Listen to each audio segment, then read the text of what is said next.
Welcome back to Targeted, the show that explores what happens when unchecked power goes off the rails and ordinary people get caught in the crosshairs. I'm your host, Zach Abramowitz, and today's episode is different from the others. In our first conversations, we featured people who had been on the receiving end of being targeted. Today, we switch to the other side, and we begin to get inside the mind of a serial targeter.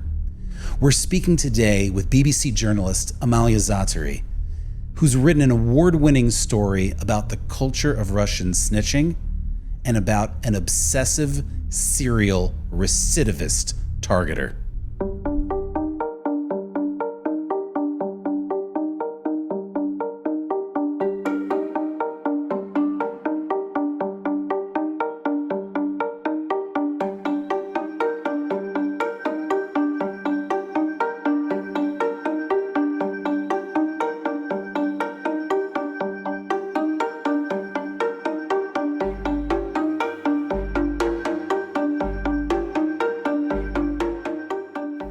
Russian military forces invaded Ukraine on Thursday, February 24, 2022.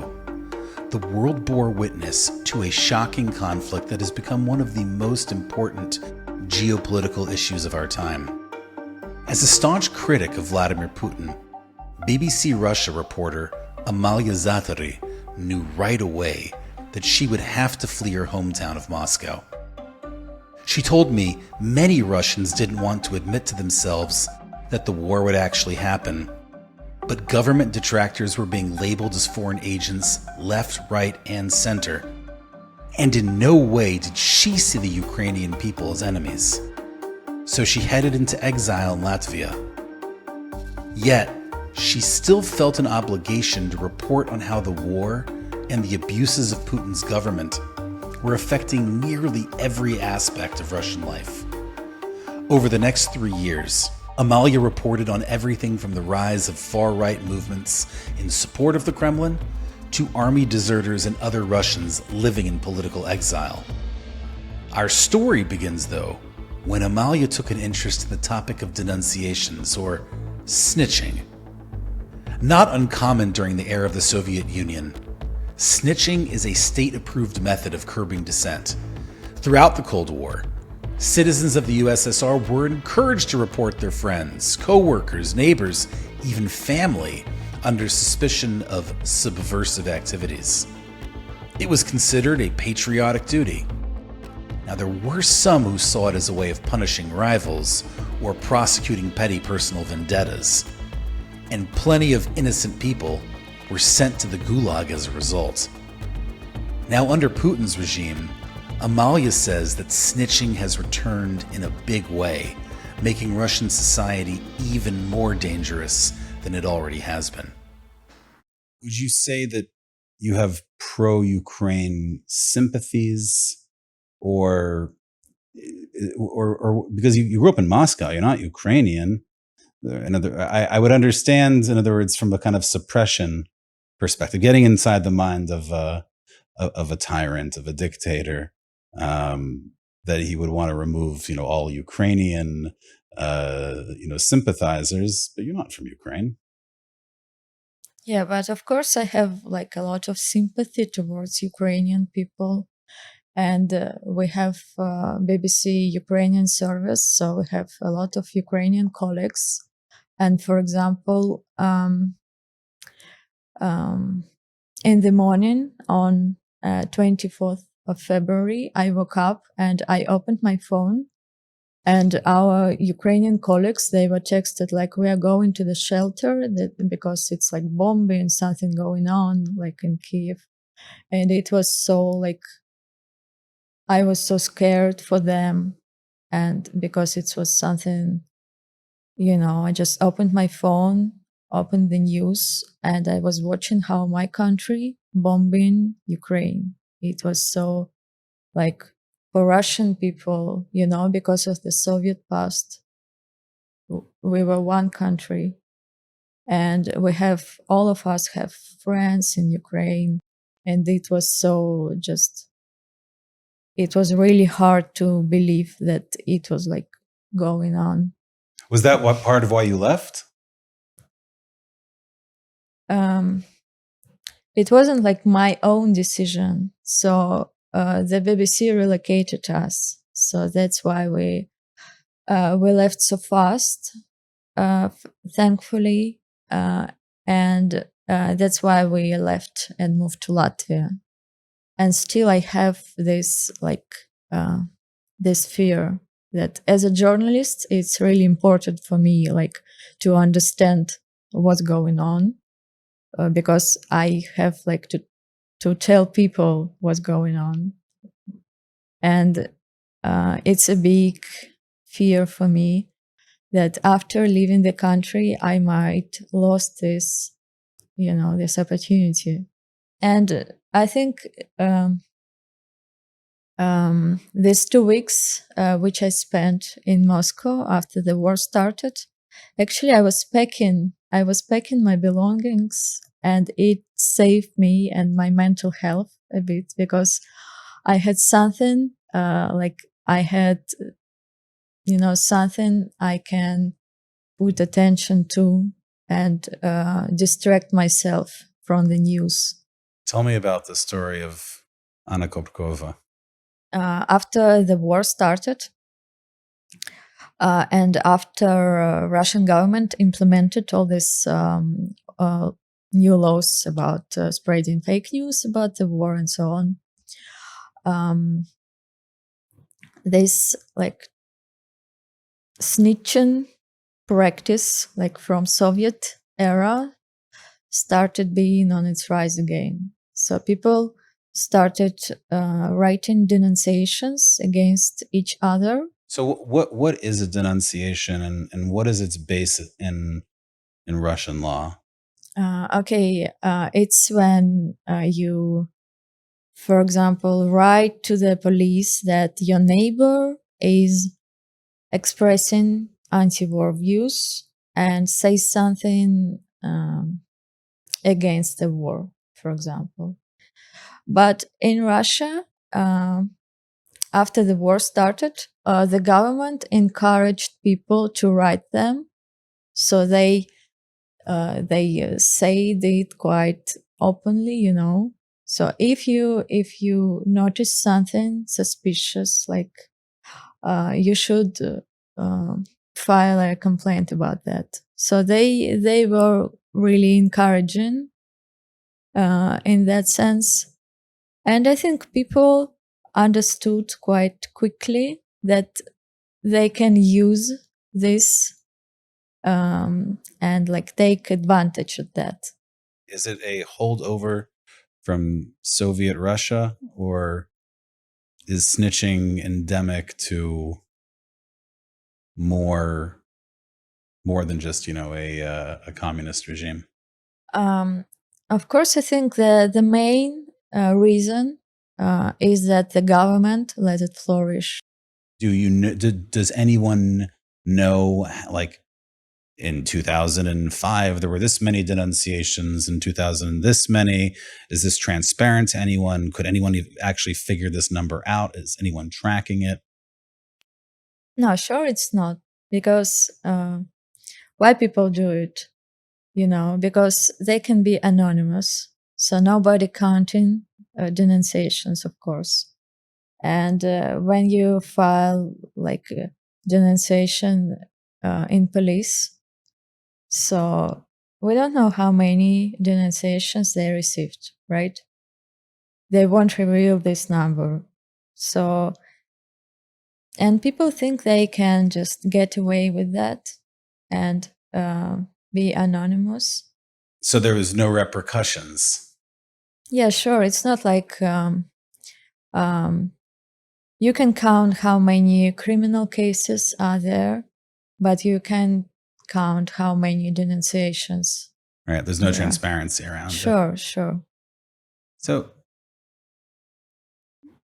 take me through the arc of writing this story, because the story, obviously, probably think gave you a lot of exposure at an early point in your career. It was a big story for you. Can you give me a sense of how you found out about it, what attracted you to it originally, and then how long you spent researching it before actually beginning to publish about it. Yeah, okay. It started several years ago when I was working on a story about this like snitching revival in Russia. So, and I wanted to find like the main character for my story, and I figured that like it should be Anna Korobkova, the most like famous snitcher in Russia, because yeah, she became infamous after the war started because she was like the only one, I think, who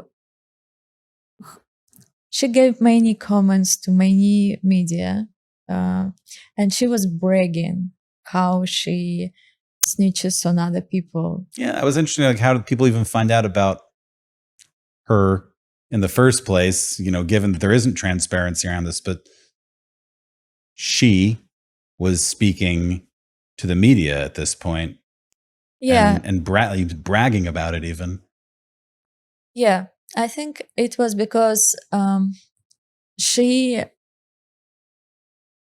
was writing denunciations not just to the police, but also to, for example, to the management of the university, for example, where a person worked for, to the management of the university a person worked for, telling like your employee is like saying something against the war, for example, you should fire him or her. So it's not just about getting the police to come knocking on your door. It's about finding other ways to target these people. Yes, yes. And in some cases, like the management, they just tell Korobkova's victim, like, you know, we received like a complaint on you that you are saying something. So, of course, like the police won't say anything. Like we receive a denunciation signed by Anna Korobkova. It was like this. So, firstly, it was people who her victims, and they started speaking openly, like about how they became the victims of Anna Korobkova. And it turned out that this Anna Korobkova was like really productive, you know, and The best snitcher of all time. yes. And someone published her email address, and I just I dropped her a message, and she answered. That's it. That's how it started. What did what did your correspondence look like? Yeah, I just I had your email, and in my first letter, I introduced myself. I mentioned that I'm working on this story and I want to talk to her and put some questions. And like several days passed, and I received like a very long letter with the answers from her. And when I asked her like to talk via phone or via video call, or at least show me her identity card or something, just to obtain a proof of like her existence, she quickly mentioned that she doesn't want to talk to me via phone or video call, or she doesn't want to show me her passport because she said she receiving a lot of threats because of what she was doing, and also she's afraid of like data leaking, which happens in Russia quite sometimes. But it was funny that it was she who mentioned that, because she was like very pro-government and so on. And she mentioned that she's afraid of like leaking the data. So, and it was Everyone's afraid of the government ultimately, even the even the pro-government stooges. yes, yes, it was funny. So yes, and I had to just to put a paragraph in my story that the BBC couldn't prove her identity because she refused to give us any proof. Right. Yeah. And I imagine as a journalist, you want to have a live conversation with someone where they can't necessarily prepare, edit all their answers in advance, and sort of sterilize it via email.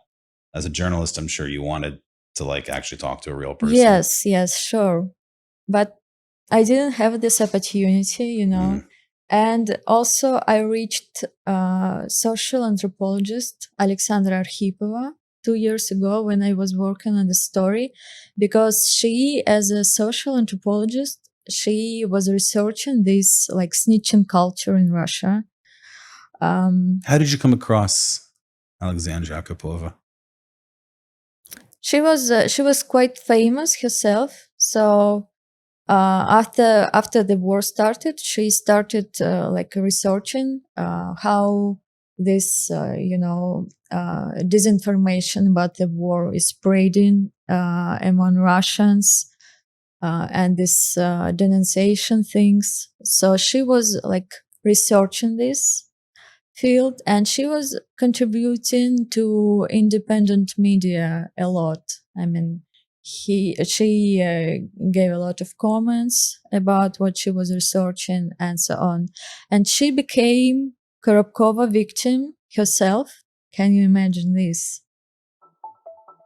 Both Anna Korobkova and Dr. Alexandra Arkhipova, or Sasha, as she likes to be called, were interviewed by Amalia Zatari and are featured prominently in her 2023 article. Anna is likely one of the most prolific snitches in recent history. Amalia reported on nearly 1,400 denunciations credited to Anna's name. Amalia reported that the highly secretive yet surprisingly well-known snitch, who she only ever communicated with via email, told her, "I was taught how to snitch by my grandfather, who was a snitch himself." But that was pretty much the extent of the information she was willing to share, other than the fact that she viewed her victims as enemies of the state. Dr. Arkhipova, on the other hand, was much more willing to step into the spotlight. Not as much as she might have liked for her work as an acclaimed social anthropologist who studies linguistics, modern Russian culture, and folklore, but instead as a highly vocal critic of Putin. Her eagerness to speak her mind about the government during a TV interview is actually what drew the ire of Anna Korobkova in the fall of 2022. That's when Dr. Arkhikova's bosses at the Presidential Academy of National Economy and Public Administration received a letter from Anna, one of 7 actually, asking the school to fire Dr. Arkhipova and to hand over any files it had on her to the police. Dr. Arkhipova now lives in political exile in Paris, and Anna's public reputation only continued to grow as numerous media outlets began asking her for interviews. But what makes this story truly bizarre is what Dr. Arkhipova told me she did after having collected enough stories from her colleagues who had also felt Anna's wrath. So Sasha, tell me a little bit about yourself, not the political dissident side, but the kind of ordinary, run-of-the-mill Sasha. Well, I'm a very usual type of Sasha, I was born in Moscow. I lived there most time of my life. So, during my academic life, I got some fellowships in different places of the world. In 2011, there were huge rallies against Putin, and suddenly, out of blue, a lot of people went to the streets of Moscow, basically from the university circles and so on, and they were protesting. That's how I became involved in all this in the 2011. And later I became participating in all the political activities, and I became to study them. And what changed? Honestly speaking,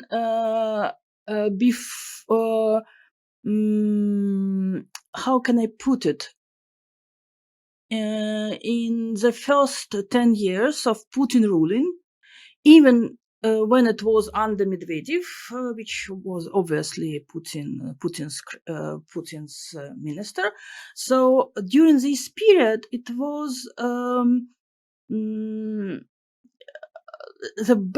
good behavior to person who is educated, who is a professor in the university, who has some good job. Don't be mess with politics. Politics is something very dirty. You should be away from this as much as possible. You should live your own life because you could not change anything. It was the main motto. You could not change anything, so you should keep a great distance between you and political elite. How long have you been living in exile? Since 2022. Literally, I was like immigrant number 0 because the war started when I was in plane flying back from Mexico to Moscow. The plane stopped in Frankfurt. I should make a change flights, and I stayed. I read the news. I read them again. It was a morning of February 25, the first full day of war. So I read news about bombing. I was terribly, I don't know how to explain it. So then I decided to stay. And you haven't been back since? No. I have my small backpack with 7 kilos of my stuff because I just went to Mexico, to the Mexican desert for vacancies. So I took some stuff for 7 kilos with me. That's all. And first month I was thinking about coming back to Moscow. I was like searching the way how I can do it. Trying to find a flight through Turkish Airlines, for example. But then police came to see me. They came to my home university in Moscow, and it was a sign for me not to come back for a while. And then I got denounced. Many times I got denounced during this 2022. And then I got fines, so-called administrative punishment, and then I became a foreign agent. So since that, everything what I'm doing is completely illegal from the Russian point of view. Your bank accounts were frozen. Well, according to we have a lot of laws against so-called foreign agents. For example, I cannot use my money. My bank accounts they are frozen. I cannot rent my apartment. This process also frozen. I cannot I cannot get any money from everything I'm doing. For example, I should get royalty from my book, from my publishers. But I also could not do it. These money are frozen. Family in Russia. I imagine this is a sore subject, but how do you navigate like your own safety, but at the same time concerned? I imagine that what is the Russian government going to do vis-a-vis my family? It's the only time in my life when I say thank you. I'm an orphan. Both my parents and my grandmother and my grandfather are dead. So basically, they will never learn about the situation, and they will never suffer because of that. So I do have relatives in Russia, but they live under the different family names. So basically, maybe they are not that big problem because of my being a foreign agent. In my case, I heard that there were a lot of denunciations against me even before the 2022. But after the war started, I heard from my former boss that there were a lot of denunciations against me. And suddenly, but I never saw them, No, it's not like you can go down and check in the system and see, like, have there been any denunciations, it's made impossible. against me? In Russia, it's impossible to do. But once upon a time, it started like in a fairy tale. One upon a time, in the autumn of 2022, I got a letter from a friend. And this friend has friends in the legal department of my university, and he sent me denunciation against me. It was just a friend of friend chain. So basically, the main topic of this denunciation was that I was saying, I was talking to journalists about military activities and how people in Russia react to the war. So I pronounce this word, war, война. And it was a very long text.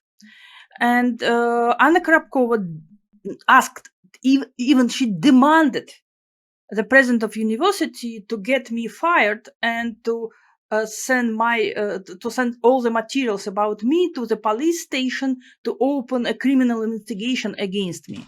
So I'm in exile. I have a voice. So I decided not to be silent.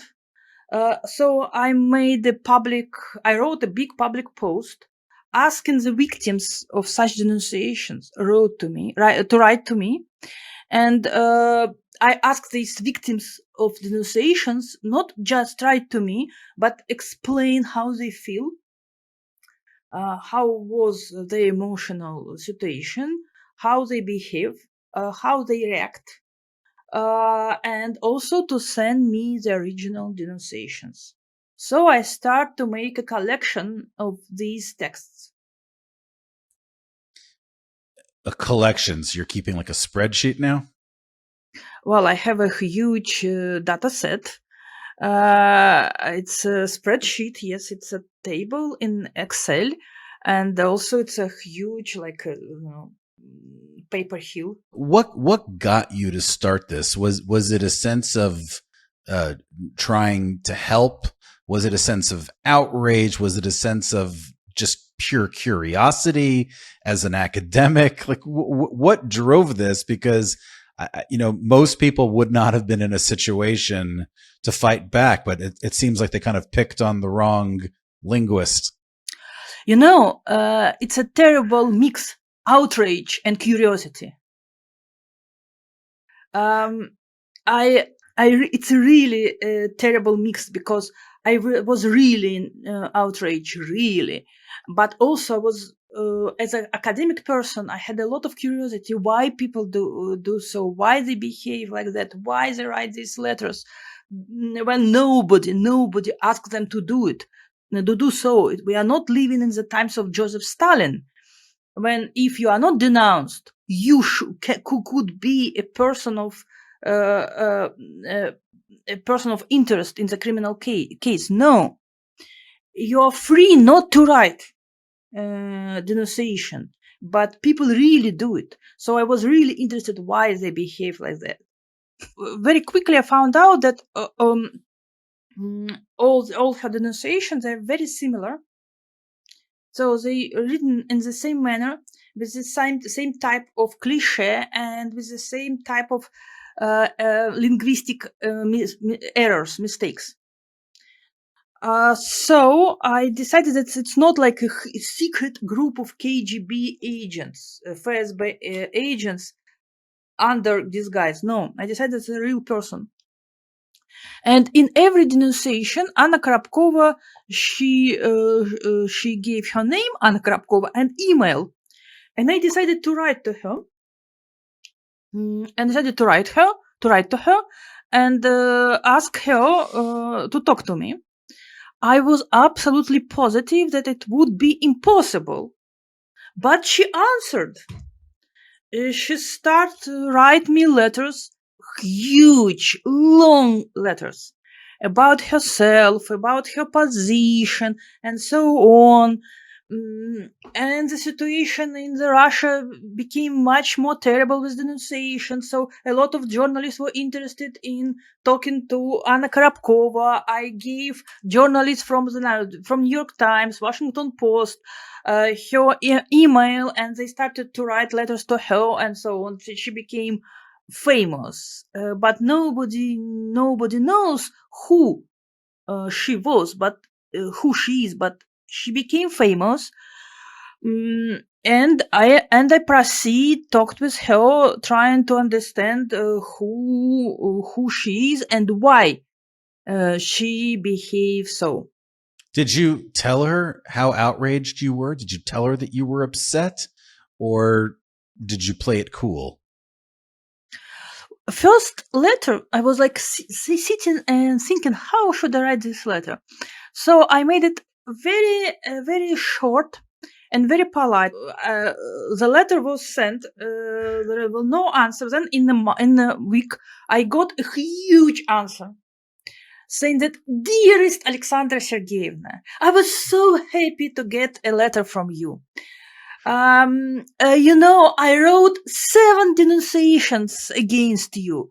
I sent them to this university, to that university, again and again. Then I learned that you're in exile, and I stopped to send denunciations. And she wrote a lot about herself. She was absolutely happy that I started to research her.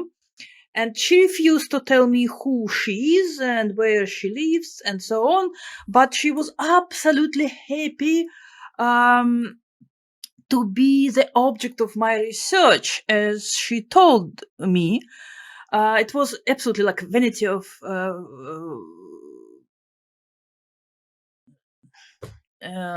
so yes.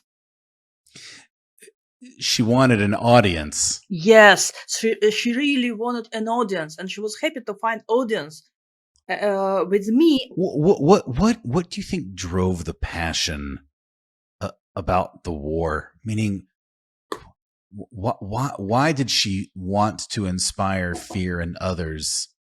Why? And was it nationalism? No. She was not nationalistic. Her idea was that in this difficult moment of life, she as a citizen, Anna Korobkova as a citizen, should help her country as much as possible. And in her twisted mind, this way of helping is to find enemies, because according to her, the non-support of war is big in Russia. So there are a lot of people who don't support war.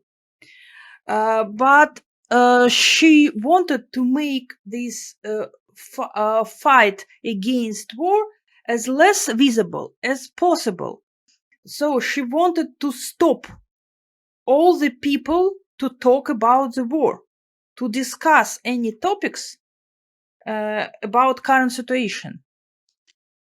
And she's very proud, as she wrote to me, that thanks to her activity, a lot of people was put in the list of foreign agents. So I started to collect these letters. And a lot of people, they were afraid to send me these letters. They were really afraid. The turning point came when Dr. Arkhipova learned of a now apparently defunct Russian-language Wikipedia article all about Anna Korobkova. Using their skills and training in linguistic analysis, Dr. Arkhipova and another expert in the field began analyzing the style and structure of Anna's many written denunciations. And they started noticing a surprising number of idiosyncratic similarities. Then, with a little outside help, they learned that the wiki article was written by someone with the username Arkady2023. Here's where things get fascinating. Dr. Arkhikova's team found that many of the pictures posted to Wikimedia Commons by this user were taken in the same city, Yekaterinburg, and they were taken with the same style of camera. Further analysis found that only one other account on Russian Wikipedia posted pictures taken with that style of camera. It belonged to a man by the name of Ivan Abaturov. Ivan, it seems, was even more prolific at contributing to Russian Wikipedia than Anna was at snitching, having logged thousands of edits. What's more, he was also a frequent contributor to the site Wikinews, mainly reporting on events in Yekaterinburg. When Amalia Zatari reached out to some BBC sources in the city, they recognized a man with that name who had presented himself as a journalist in the area in the past. Amalia also confirmed that Ivan and Anna shared the same IP address. And Ivan had also written denunciations in the past that, once again, matched Anna's unique writing style. What unfurls from here is a portrait of a pretty pathetic vigilante, obsessed with punishing people who stoked his jealousy. Dr. Arkhikova's research went on to reveal that the very real Ivan came from an unhappy home life. Raised by his grandparents, he was a failed academic who was fired from his teaching job at Yekaterinburg Editing College, supposedly for physically assaulting a student. He was also preternaturally obsessed with Joseph Stalin and his duty to the state. So, but why did he care?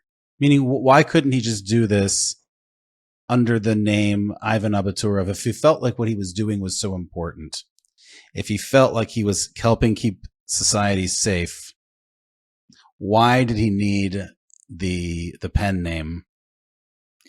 Because if somebody will prove that he's Ivan Abaturov, who wrote more than 1,500 denunciations, he will be excluded from the Wikipedia community. And exactly what happened after BBC published this investigation, Abaturov and three of his nicknames were excluded from the Wikipedia community. He was banned forever. Do you ever feel sorry for him? A little bit, because, well, you see, he was a bright. Now I know a lot about him. He was a bright student.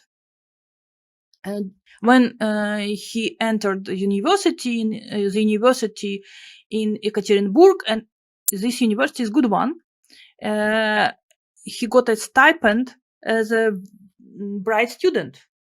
So he had a bright future in front of them, but he started to complain about just everything and everybody around him, even when he was a young student. He targeted everybody, like his colleagues, professors, and so on and so on and so on.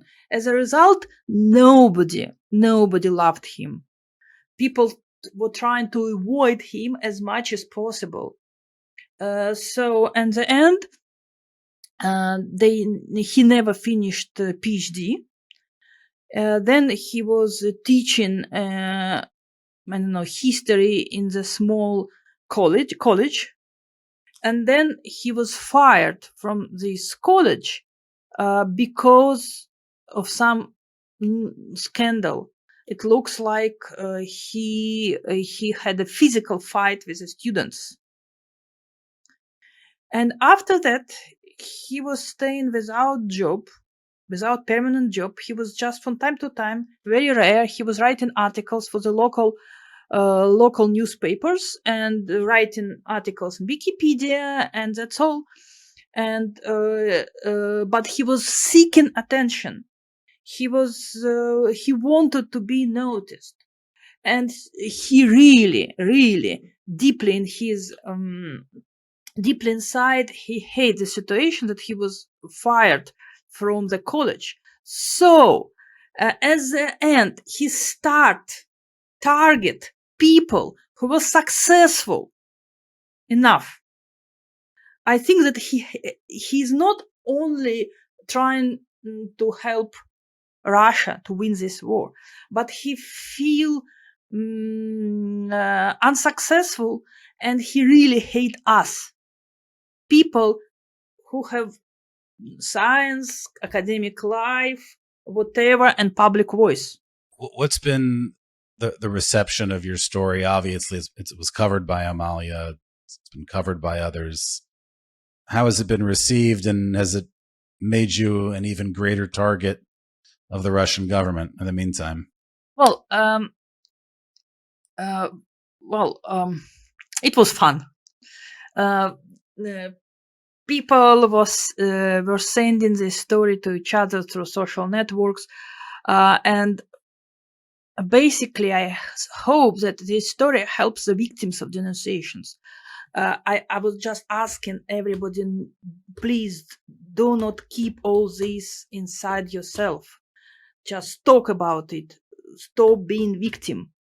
But on the other hand, isn't that what should be terrifying to everyone about this story? Is that one random person could cause this much harm? Yes, one random person could cause that much harm because everybody has a lot of fear. That's the point. It should be clear by now that this story is much more about the targeter than the targeted. In the end, Amalia was more than happy to help Dr. Arkhipova reveal Anna's true identity. But she also worries about how much power one person, whether a high-ranking official or just a concerned citizen, can have in deeply authoritarian circumstances. So, how surprised was everyone to find out that Anna Korobkova is actually, number one, a man, number two, kind of failed academic? When you saw this, like, what was your reaction? What to that discovery? I mean, I guess it wasn't, as you describe it, it didn't all happen at once. But when you sort of became sure that it's this person, what'd you think about that? Okay, I can say that I was like really surprised by the fact that Anna Korobkova appeared to be, turned out to be a man, and also a loser. I mean, it was quite obvious thing. You don't expect like the person who loves like being a snitcher to be like really great person, right? But it was so impressive, like the whole investigation, like how one thing led to another one, and all these different methods they used in the investigation. It was like this linguistic part, then it was this, open source intelligence part. It's really interesting, right? And also, when I talk to people who know this Ivana Baturov in real life, they were not, really surprised. I was really glad to find out at some point when we published the story, it was everywhere. So you open Facebook and like every post was about my story and Arkhipova's investigation and this Korobkova, who turned out to be a man. Had you ever had that kind of reaction to one of your stories before? To be honest, not, never. It was the first one, and I think, we can say like it's a story with a happy end, but it's a good story. you know, when you live in Russia or when you cover what's going on in Russia, you mostly like write about pretty sad things, to be honest. And you never like, after you publish your like text pieces, nothing changes. So you basically, it's not your aim, of course. You are doing this because to tell people what's going on. In the great tradition of depressing Russian writers like Tolstoy. And yeah. One of the things that strikes me as so interesting about this story and about, you know, the conversation with you is, you know, we've talked with many people throughout the course of this podcast series who have been targets. And as we did that, there's a part of me that felt like, oh, gosh, I want to speak to someone who's the targetor, right? Who's going on the offensive, and at the very least, just trying to get inside their mind and see if they understand the repercussions, the ramifications, what are the motives at a kind of like human psychological level, to sort of understand what motivates someone to do this to another person. And obviously sometimes there's vendettas or business interests or political interests, but this story is that like on steroids. Did you ever, have you had any conversations with Abaturov since writing this story, and have you gotten a sense from him why he did this and like what his motivations were? Yeah, to be honest, Abaturov is much less talkative than his another personality, which is Anna Korobkova. So I reached him before the publication, asking like for like comments. Sure. And he answered me like in really abrupt way, saying just like, you are not correct. And that's it. And then he just stopped talking. I wanted just, you know, to ask him more questions. But when I already knew who she really is, and when I talked to people who knew Abaturov in real life, I just found out that he was, as I mentioned before, he was a loser. So when I like tracked his life, when I found out who he is, like I found out that he didn't succeed in anything what he tried to do. He didn't succeed in his academic career. He didn't succeed in starting a family. I'm not sure if he tried, but still, he appears to be quite a lone person. But he found one thing he's really good at. Take me back to when this story. Did you know when you wrote this story, like, this is going to be a big deal? Or did you file it and think, well, this is a really good story, I'm glad I got a chance to write it, but I have no, like, you didn't really, did you expect the attention that you received for it? Yes, of course I expected. And when Alexandra Arkhipova reached me and texted me that they're close to reveal his identity and they're close to find out who he really is, I was like, wow. So it's gonna be like super, super powerful story. And you know. Yeah, sure. Because the morning of, were you still overwhelmed? Were you still surprised by how much attention it got? Or, you know, it was a new experience for me. And it was a pleasure, you know, to open Facebook and to read to read posts about my story. Were there any denunciations made concerning you? Well, of course, I kept, yes, I had the thought that something might happen, you know. Or what if it just make him even more furious, But then I thought, like, he's just a loser.